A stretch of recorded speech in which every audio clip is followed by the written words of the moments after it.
ඉතින් ඔය පරණ ඩෙස්ක්ටොප් හાર્ඩ් එක වගේ ලැප්ටොප් එකට සම්බන්ධ කරන්නේ කොහොමද?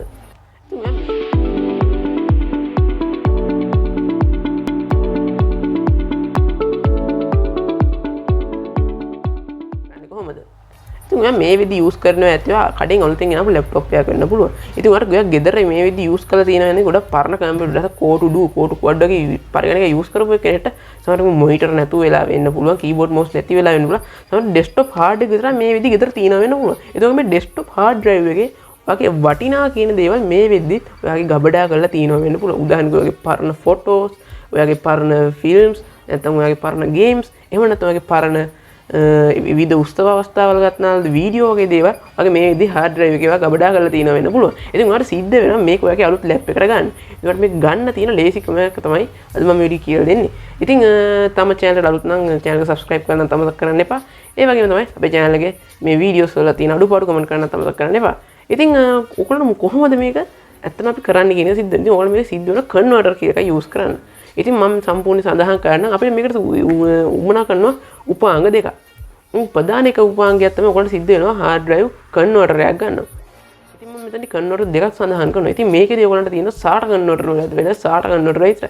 මේ SATA converter වලදී ආවත් ලොකුම ගැටලුව තමයි ගොඩක් කට්ටිය හිතන්නේ මෙන්න මේ converter එක desktop hard වලට support කියලා. මේ converter එක desktop support කරන්නේ නැහැ. ඒකට ප්‍රධාන හේතුව තමයි desktop hard එකකට වගේ යනකොට මේකට ගොඩක් voltage එකක් ඕනේ. සමහර laptop hard එකක් on වෙන volt 5ක් ඇති වුණත් desktop hard එකක් ඕනේ නම් අනිවාර්යෙන් 12 volt line එක අනිවාර්ය වෙනවා සහ 12 volt ඕනි වෙනවා. ඉතින් මෙන්න මේ කාරණේ හින්දා අපිට මේ වෙදීදී ඕනි වෙන දේවල් කීපයක් තියෙනවා. ඒ තමයි අපිට ඕන සාමාන්‍ය power supply එක. ඒ වගේම මේ ಜಾති converter එක. ඉතින් මේ ಜಾති converter එක ඔයගොල්ලෝ හොයාගන්න ලේසි. රුපියල් 1500 2000 අතර මුදලකට මේකේ converter එක මිලදී ගන්න පුළුවන්. ඒක තමයි මේ වගේ normal power supply එකක රුපියල් 500ක් වගේ මුදලකට ලංකාව තුල මිලදී ගන්න පුළුවන්. 500 800 අතර මුදලකට මේ දෙකම කොහොමද 2500 වගේ ඇතුළත මේ දෙක මිලදී ගැනීම හැකියාව තියෙනවා.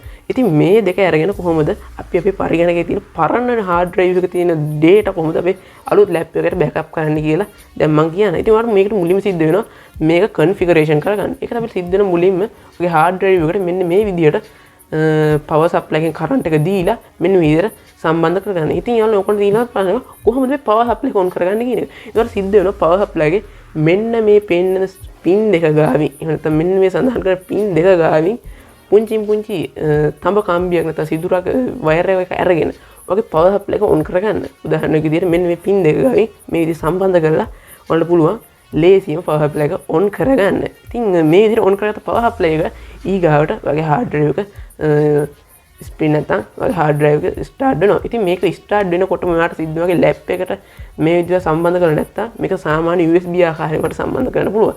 මේක සම්බන්ධ කරලා පස්සේ ඔයාලට පෙන්නන මෙන්න මේ විදිහට partition ගොඩාරිය. ඉතින් ඔයාලා මේ partition ගොඩාරිය ASCII ඊකට ඔයා කරනවා manage කියන මේකට යන්න. ඉතින් ඔයා ගිහින් බලනවා hard එකේ කොච්චර partition තියෙනවද කියලා. මේ partition වලින් ඔයාලට අදාළ දේවල් backup කරගැනීමේ හැකියාව තියෙනවා. සහ ඊට පස්සේ පුළුවන් මේ backup කරලා ඔයාලට මේක portable hard එක නැත්නම් portable storage එකක් විදිහට මේ hard drive එක ඔයාලට use කරන්න. ඉතින් මෙතනදී ඔයාලට පුළුවන් මේ hard එක උදාහරණයක් ලොකු game එකක් තියෙනවා කියමු. උදාහරණයක් GTA 5 එහෙම නැත්නම් Battlefield V නැත්නම් version වගේ code version එක වගේ update කරන එන game එක backup එකක් තියාගන්න ඕන. ඔයාලට පුළුවන් මේකේ hard එකකට නිදහසේ ගබඩා කරලා තියෙනකොට backup එකක් තියාගෙන මේ හැකියාව තියෙනවා.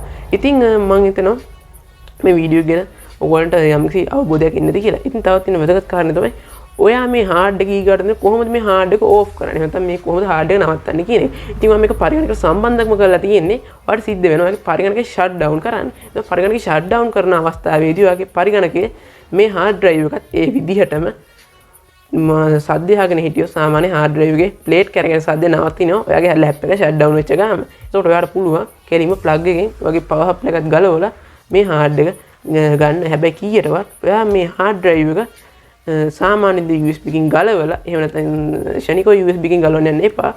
එහෙම වුණොත් ඒක hard drive එකට හොඳ නැහැ. ඒ වගේම තමයි මේක මම අර කිව්ව විදිහට use කරලා ගොඩක් කාලෙ මට මේක පාවිච්චි කරන්න පුළුවන්. ඉතින් මම හිතන්නේ මේ වීඩියෝ එකෙන් අවබෝධය ඔයගොල්ලන්ට එන්නේ නැති කියලා. එහෙනම් ඉතින් ඔයගොල්ලන්ට මේ යට තියෙන links වලින් ගිහලා බලන්න පුළුවන් මේ hard drive එක ලංකාවේ මොන වගේ විදිහද කියලා. මම මේ දාලා තියෙන්නේ සාමාන්‍ය Google Photoshop වල තියෙන Google Photos ටික. ඒවල පුළුවන් මොන වගේද කියලා මේ converter එක හැඩේ බලා ගන්න. ඉතින් මම හිතනවා යම් කිසි දල අවබෝධයක් එන්නේ නැති කියලා. හම්බෙන අලුත් වීඩියෝ ඕගොල්ලන්ට සුබ දවසක්.